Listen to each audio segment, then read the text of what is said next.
મહાનુભાવથી પણ ગુમાવવો. તપોમાં આ મનના તપ છે. અને ગોકુળના ભરોસે ગોકુળ રાખીને ગયા અને આવ્યા વસુદેવજી પાસે. વસુદેવજીને કહ્યું મારે આ રીતે બાળક થયા અને વધાઈ આપી. તમારું બાળક એ મારું બાળક છે. નંદ બાબા એમ સમજ્યા કે આત્મીયતા બતાવે છે. હા, મારું બાળક એ તમારું, તમારું એ મારું, એક જ છે ને, આપણે કઈ જુદા છે. વસુદેવજી કહેવા લાગ્યા કે મને ભય છે. આ રીતે ગોકુળને તમે એકલું મૂકીને આવ્યા, ત્યાં કંઈક ઉત્પાત થશે. અને અહીંયા કંસે મોકલેલી પૂતનાએ પ્રવેશ કર્યો. અને સુખદેવજી વર્ણન કરતા કહે, કંસેન પ્રહિતા ઘોરા પૂતના બાલ ઘાતિની શિશુ સચાર નિઘનંતી પૂરગ્રામ વ્રજાદિષુ. કંસેન પ્રહિતા ઘોરા, કંસે મોકલેલી કેવી છે?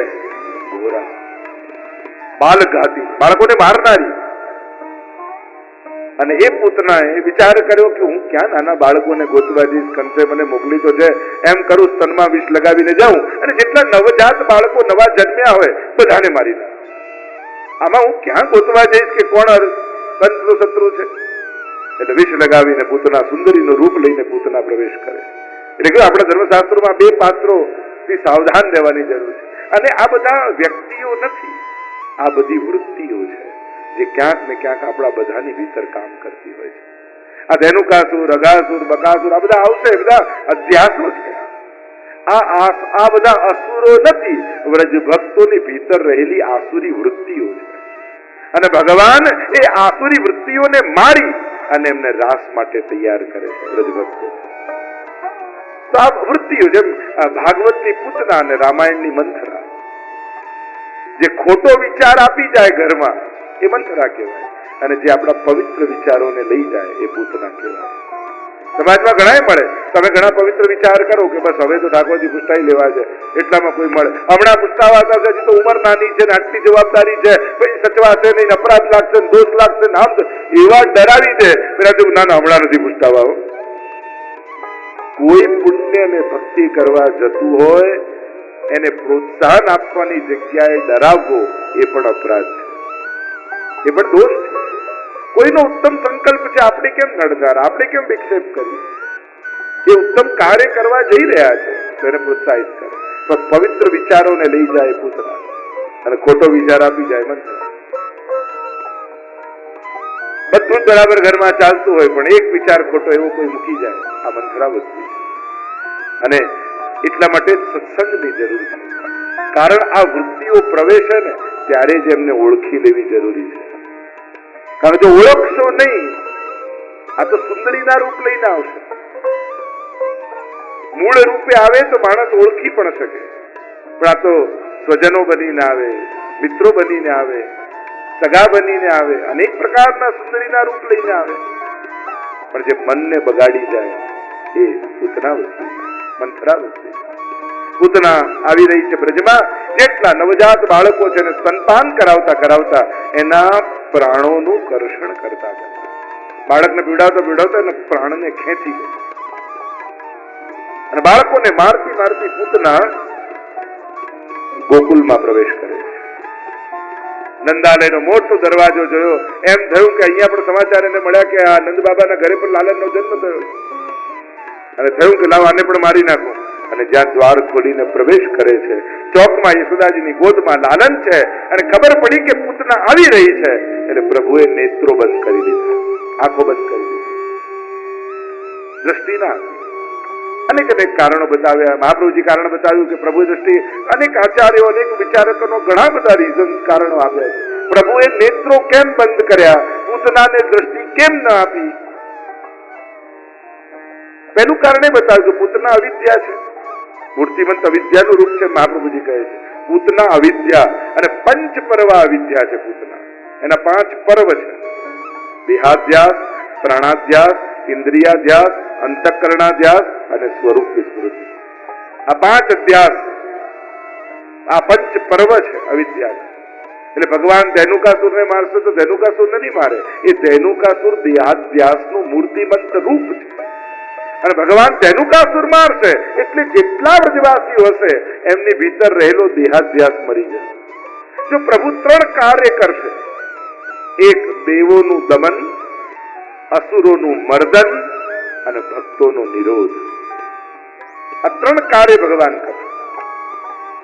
એટલે શ્રીનાથજીનું એક નામ છે દેવ દમન શ્રીનાથજી, કારણ કે જયારે દેવતાઓને દેવતા પદ આપ્યું તો પોતાને ઈશ્વર માનવા લાગે અને ભગવાન એમનું દમન કરી એમને યાદ અપાવ્યું કે તમે દેવતા છો, ઈશ્વર નથી, મેં આપેલા પદ છે અને મારી પાસે આપેલી વસ્તુઓથી તમે લોકોને આપો છો। અસુરોના મર્દન કર્યા અને ભક્તોનો નિરોધ કર્યો। નિરોધ એટલે પ્રપંચ વિસ્મૃતિ પૂર્વક ભગવદાસક્તિ નિરોધ। દશમસ્કંદની લીલા છે નિરોધ લીલા, એટલે કે ભગવાન ભક્તોના સંસારને ભૂલાવી દે અને પોતાનામાં ચિત્ત પરોવાવી દે।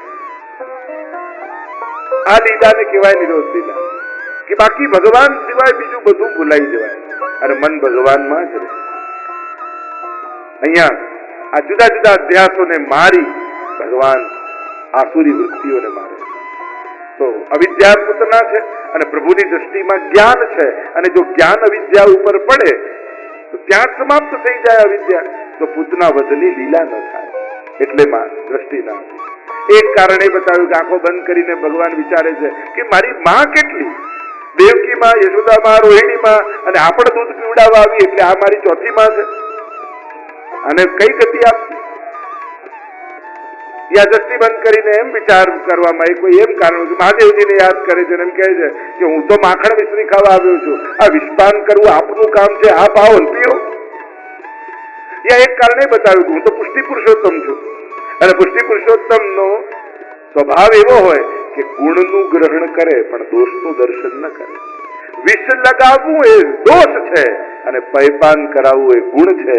તારા ગુણનું ગ્રહણ કરીશ પણ તારા દોષનું દર્શન નહીં કરે, એટલા માટે પ્રભુ નેત્રો બંધ કરે। અનેક અનેક કારણો બતાવવામાં આવ્યા, પણ સમજવાની વાત એ છે કે ભગવાન દર્શન બધાને આપે છે પણ દ્રષ્ટિ બધાને આપતા નથી।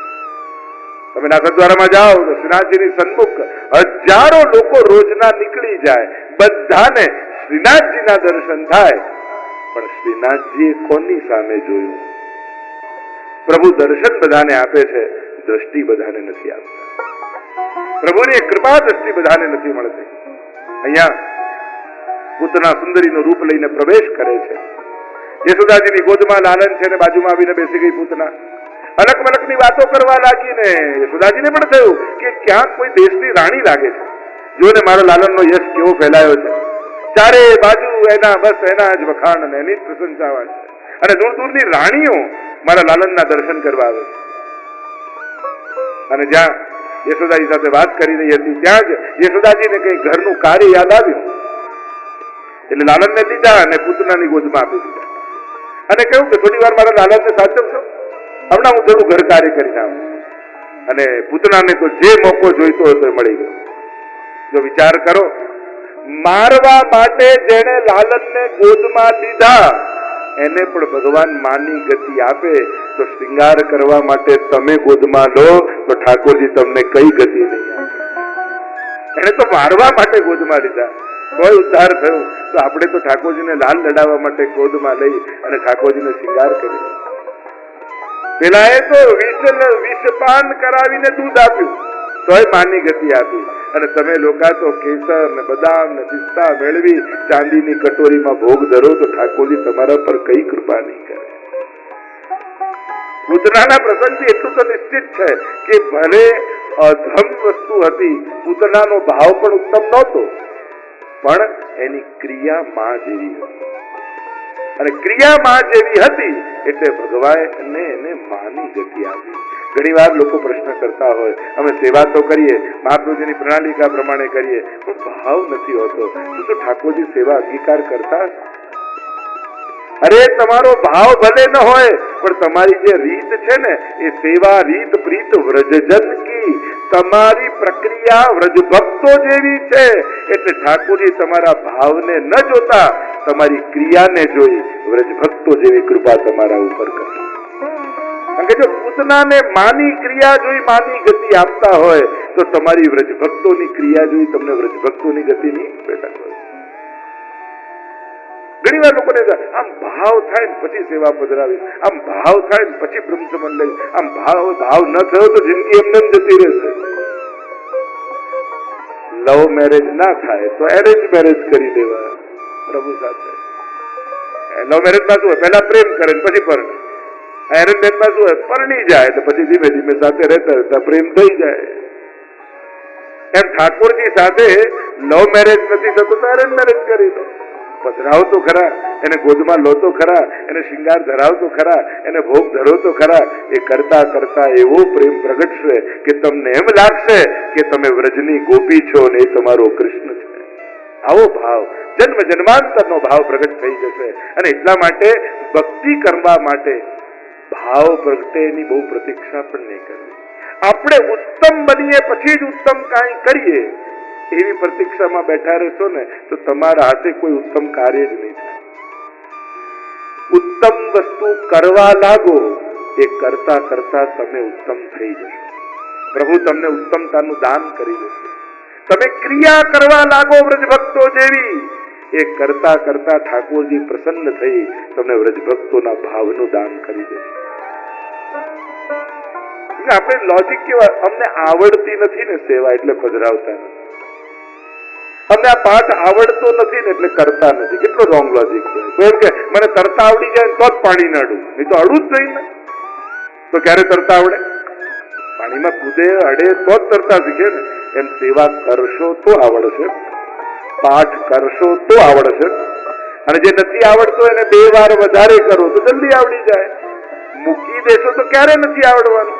એટલે ખોટા લોજિક ના આપો, રોંગ લોજિક ના આપો. આપણા લોજિક ઓલવેઝ ઊંધા હોય છે કે આવડી જાય ને પછી કરીશું. દુનિયામાં ક્યારેય એવું હોતું નથી. કરવાથી આવડતું હોય છે, આવડી જાય પછી કોઈ વસ્તુ કરતા નથી. કરશો તો શીખી જશો. આમાં કોઈ રોકેટ સાયન્સ તો છે નહીં, સરળ જ છે, સહજ જ છે.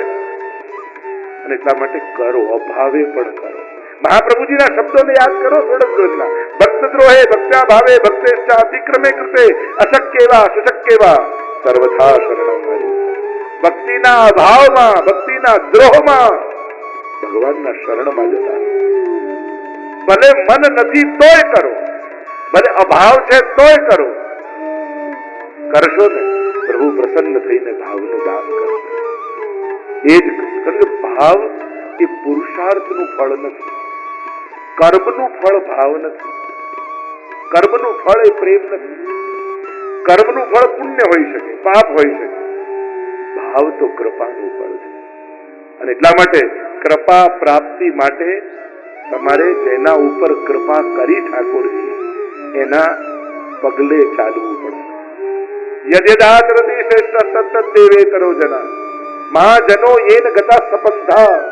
યક્ષ પ્રશ્ન કરે છે યુધિષ્ઠિર, કિમ પંથ? પંથ કોને કહેવાય? તો કે મહાજનો યેન ગતા સપંથા. જેના ઉપર મહાજનો ચાલ્યા હોય ને એને જ પંથ કહેવાય. કોના જેવી ભક્તિ કરવી? નારદજીને પૂછો તો ભક્તિ સૂત્રમાં કહેશે યથા વ્રજ ગોપિકાના. જેવી ગોપીજનોએ ભક્તિ કરીને એવી કરવી. અને એ જ ભક્તિ આપણી પુષ્ટિ ભક્તિ. સવારથી સાંજ સુધીનો જે સેવા ક્રમ ગોપીજનોનો જ ક્રમ છે. તો પૂતના ક્રિયામાં જેવી કરે છે અને ભાવ અભાવ. એમ કહ્યું કે બલિરાજાની બહેન હતી, જયારે વામન ભગવાન આવ્યા ને એમને જોઈને એમ થયું કે આના જેવો બાળક હોય અને એની માં હોવ તો એને સ્તનપાન કરાવવાનો કેવો આનંદ આવે. વિરાટ બન્યા, બધું જ લઈ લીધું બલિરાજાનું, તો આવ્યો દ્વેષ, આને તો મારી નાખવો જોઈએ. બંને ભાવ આવ્યા, બાળકનો ભાવ આવ્યો અને મારી નાખવાનો ભાવ આવ્યો. એ જ પૂતના બનીને આવી. અને એટલે જ એને સ્તનપાન પણ કરાવ્યું ને મારી નાખવાનો ભાવ પણ આવ્યો. અને ભગવાને એનો મનોરથ પૂર્ણ કર્યો. અભાવે ને કુભાવે કરનારી પૂતનાને પણ જો માની ગતિ મળતી હોય તો વૈષ્ણવ કદાચ એનું મન સેવામાં નથી. તમે જોબ પર જાઓ, કામ કરતા હો, ઘણી વાર મન નથી હોતું અને કામ કરો મન વગર, છતાંય મહિનાના એન્ડમાં પગાર મળે કે નહીં? કે બોસ એમ કે દિવસે તારું મન નહોતું. કર્મના સિદ્ધાંતોમાં મનના વિચારોનું ફળ નથી. તમે કરો એનું ફળ છે, મનના વિચારોનું છે. તમારા હાથે જે થયું એ જ કર્મ બને છે. એટલા માટે અભાવે પણ કરો, ભાવ જાગવાની ને ઉત્તમ બનવાની આશા રાખશો ને કે હું શ્રેષ્ઠ બનું ને ઉત્તમ બનું, હું ભગવાનને લાયક બનું, પછી ભગવાનની ભક્તિ કરું, તો એ લાયક બનવામાં જિંદગી પૂરી થઈ જશે. પણ કરવા લાગશો તો ઠાકોરજી પોતાને લાયક બનાવી ચોક્કસ દેશે. એટલે ટાળવું નહીં, કરવા લાગો. અહીંયા પૂતના મોકો મળ્યો છે, પ્રભુને ગોદમાં લીધા, સન્માન કરવા લાગી અને ભગવાન પ્રાણોના કરષણ કરવા લાગી. સન્માન કરતા કરતા જેટલા પ્રાણો, એટલે કે પૂતનાની અંદર વ્રજવાસીઓના બાળકોના પણ પ્રાણ હતા. એટલે પ્રાણ એ બહુવચન શબ્દ આવ્યો અને ભગવાને કર્ષણ કર્યા. સામુંચ વંચિતિ પ્રભાસિની, છોડ છોડ કરીને પૂતના પુકાર કરવા લાગી, તડપવા લાગી, પોતાના મૂળ સ્વરૂપમાં આવીને વિકરાળ બની અને 6 કોસ લાંબી થઈને પૂતના પડી. બધા વૃક્ષો પડ્યા, જોરથી અવાજ આવ્યો, માનો પોતાની ચિતા તૈયાર કરીને પૂતના પડી અને પડીને ચિતા જાણે વૃક્ષો એના પર પડ્યા. દોડતા બધા વ્રજવાસીઓ આવ્યા. યશોદા પ્રભુ તો બધાના મનોરથો પૂરા કરવા વાળા છે ને, એટલે ઘૂંટણીએ ચાલતા ચાલતા ચાલતા ચાલતા લાલન એકવાર ગાય પાસે પહોંચી ગયા અને ગાય બેઠી હતી તો એના શિંગડાને પકડી લીધા અને જ્યારે શિંગડાને પકડ્યા ને ગાય ઊભી થઈ ગઈ. લાલન આમ લટકી રહ્યા છે ગાયના મુખ ઉપર અને ગાયને યાદ આવ્યું, રોજ યશોદાજી પલ્લું ઝુલાવે, ઠાકોરજી આજે મને સુખ આપવા માટે પધાર્યા, એટલે મસ્તક નીચે ઉપર નીચે ઉપર આમ કરીને જાણે પલ્લું ઝુલાવતી હોય એવું સુખ ઠાકોરજી નું. પ્રભુ તો સકલ જીવોના મનોરથોને પૂર્ણ કરે છે. અને હવે થોડા મોટા થયા, સરકે સરખા સખાઓ મળ્યા, હવે તો રોજ ફરિયાદો આવવા લાગી. ઉરાના લઈને આવે છે ગોપીઓ, ફરિયાદો લઈને આવે છે. અરે યશોદા, જો તારા લાલનને સમજાવ. સપ્તવિધા બાળ લીલાઓ 7 પ્રકારની મહાપ્રભુજી સમજાવી છે. અને પુરાના લઈને આવે, આ તારા લાલનને સમજાવ. કેવા કેવા ખેલ કરે છે. વત્તાન મુંચન ક્વચિત સમય એકલો સુસંજાત જોને સવારે સવારે આવીને મારું વાછરડાને છોડી ગયો અને બધું દૂધ પી ગયો ગાયનું. હવે જોઈએ શું ને વહેંચીએ શું? યશોદાજી કહે, મારા લાલાને જે કર્યું બરાબર છે. ગાયના દૂધ પર પહેલો અધિકાર વાછરડાનો જ છે.